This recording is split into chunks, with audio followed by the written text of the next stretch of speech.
Les points de vue sur l'actualité, c'est maintenant sur Europe 1. La revue de presse d'Europe 1 Matin, elle est signée Samuel Etienne. Bonjour Samuel. Bonjour Maxime, bonjour à tous. Vous savez, ce matin, j'aurais pu vous préparer, vous concocter, vous mitonner une revue de presse 100% foot, tant la matière est abondante dans vos journaux, tant la reprise du championnat de Ligue 1 les passionne, mais je me suis dit que nous allions frôler l'indigestion de ballons ronds. Alors de foot, il sera bien sûr question ce matin, d'accord, mais pas seulement. Oui, d'abord ce sondage.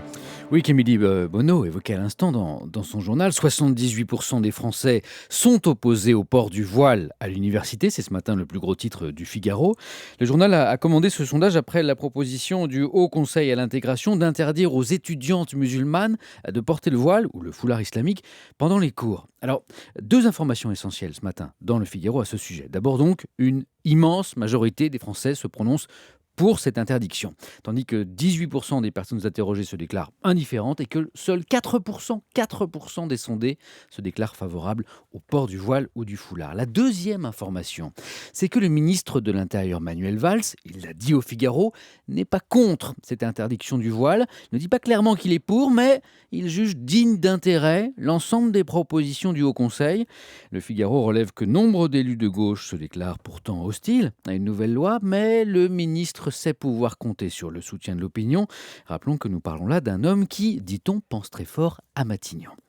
Sur cette question, le magazine Les Inrecuptibles a donné la parole à deux sociologues, Abdelali Hajat de l'Université de Nanterre et Marwan Mohamed du CNRS, tous deux auteurs d'un livre à paraître en septembre intitulé « Comment les élites françaises fabriquent le problème musulman ». Et que disent ces deux sociologues ? Eh bien, que le Haut Conseil à l'intégration n'a pas travaillé sérieusement, influencé par les positions idéologiques de ses membres et en excluant systématiquement toute approche scientifique, sociologique. Pour les deux chercheurs, l'idée sous-jacente à ce rapport, c'est que les musulmans posent problème, peu importe où ils se trouvent. Et pendant que le Figaro publie donc ce sondage sur le voile, Libération a eu accès à un dossier. Le dossier des juges qui enquêtent maintenant depuis près de 10 ans sur le mystérieux naufrage du Bugalet de Brèze, ce chalutier breton qui a coulé le 15 janvier 2004 au large des côtes anglaises.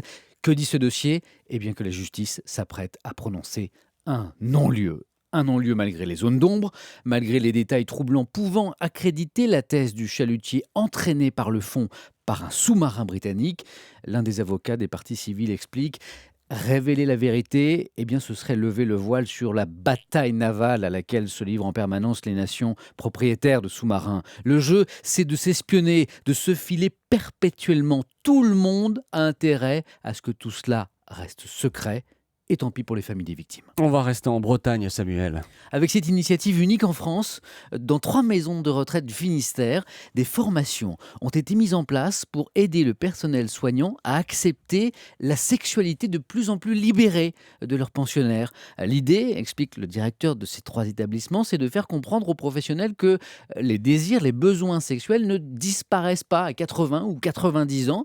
À ce jour, la question reste taboue dans les maisons de retraite, d'autant que dans les structures médicalisées, rythmées par les soins, eh bien la notion même d'intimité ne va pas de soi. À terme, les couples de résidents pourraient être accueillis dans des chambres communicantes ou équipées de lits doubles, histoire de leur éviter de se cacher et de devoir se faufiler dans les couloirs à la nuit tombée. Le foot, on y arrive Samuel, il faut dire qu'il est difficile d'y échapper ce matin. Ouais, j'aurais pu vous en faire des tartines de la reprise du championnat de Ligue 1 et beurrer des deux côtés les tartines. À la décharge des quotidiens, c'est vrai que cette saison s'annonce à part. Ce que le Parisien aujourd'hui en France résume ainsi, c'est bien simple, on n'a jamais connu un championnat de France aussi passionnant à son ouverture. Le quotidien se prend à rêver d'un âge d'or, traversé par des matchs à couper le souffle, des buts extraordinaires, des stars que l'on n'osait imaginer avant sur notre sol et, allez soyons fous, des titres européens capables de hisser la France au niveau de l'Angleterre, de l'Espagne, de l'Allemagne et de l'Italie. Que la fête commence, résume le Parisien, à l'abordage, dit encore l'équipe. Alors ça c'est pour le camp des optimistes. Mais il y a aussi l'autre camp ce matin, celui des ronchons, sinon des inquiets. Le Monde, c'est le plus gros titre de sa dernière édition, s'interroge ainsi sur cette débauche d'argent dans le foot français. L'Est républicain se demande ce qu'il adviendra de ce football français le jour où les Qataris et les Russes, les actionnaires donc du PSG, de Monaco, céderont à d'autres caprices. C'est surtout Libération ce matin qui n'arrive pas à s'enthousiasmer pour ce championnat joué d'avance, ce simulacre. François Sergent écrit « Ça n'a plus rien à voir avec le sport. Alimenté aux hormones, le PSG ou Monaco seront champions de France. La compétition a disparu, ne reste que le spectacle pipé par cet argent sans limite. » Même le journal économique Les Échos dénonce la folie des grandeurs du foot français et européen. Il estime que ce modèle économique n'est pas viable, qu'il porte en lui tous les germes d'une bulle spéculative, une bulle qui ne demande qu'à éclater, comme sur les marchés financiers. Du ballon à la bulle, il n'y aurait donc qu'un pas. Et pour finir sur le foot, rions un peu quand même. Avec le Figaro Magazine, qui a compilé les citations, les aphorismes, les haïkus prononcés par la star du PSG, j'ai nommé Zlatan Ibrahimovic. Ça promet. Oui, vous allez voir. Joueur surdoué, sûr également de sa valeur, qui a notamment déclaré, petit florilège, la Ligue 1, ça va devenir un bon championnat puisque j'y joue maintenant. Évidemment. Ou encore, tu crois en Dieu, alors tu dois croire en moi. Et mon préféré, je suis le Nord, je suis le Sud, je suis l'Est, je suis l'Ouest, je suis Zlatan Ibrahimovic. Je l'ai bien fait, hein. Il va beaucoup mieux, Zlatan. Oui, vous le faites très bien. Vous avez gardé le meilleur pour la fin. Tout à fait, Maxime. Loin de moi, bien sûr, l'idée de dire que la reprise du championnat de Ligue 1 ne mérite pas tant de passion, mais qu'est-ce à côté de l'essentiel ? La seule question qui vaille vraiment, sommes-nous seuls dans l'univers ? Y a quelqu'un ? Cette interrogation métaphysique barre la une cette semaine du Figaro Magazine. Les scientifiques y croient, en tout cas, explique l'hebdomadaire. À quoi ? Aux extraterrestres, bien sûr, aux petits hommes verts, qui d'ailleurs ne sont peut-être ni verts ni petits.